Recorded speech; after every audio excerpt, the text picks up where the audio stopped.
वेळेला आपल्या घरामध्ये अचानक आपल्या दात दुखायला सुरुवात होते. लहान मुलांचं असेल किंवा मोठ्या माणसांचं असेल आणि आपल्याला मग सुचत नाही. त्यावेळेस रात्रीचे 11-12 वाजले असतात आणि मग कुठला डेंटिस्ट भेटत नाही आपल्याला. तर पूर्वी असं होत नव्हतं का? तर पूर्वी नक्की व्हायचं. तर या दातदुखीवरती किंवा दात आपल्याला जे दातांचे दुखणं असतं त्याच्यावरती घरच्या घरी उपाय काय करता येईल? तर त्यासाठी आयुर्वेदामध्ये साधी एक गोष्ट, छोटीशी गोष्ट आपल्या घरातली जी आहे ती हिंग.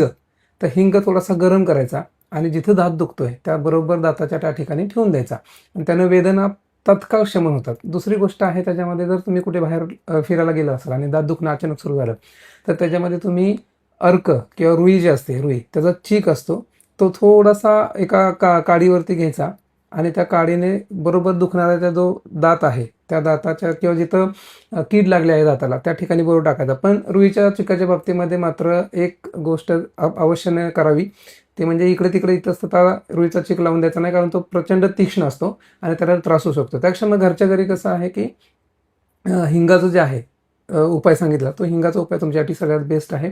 म्हणजे मग नंतर त्याची काय ट्रीटमेंट असेल, डेंटिस्टकडे जाऊन वगैरे सगळी करून घेतली चालू शकते, परंतु तात्काळ वेदना शमन होण्यासाठी काय आहे तर हिंग आहे. धन्यवाद.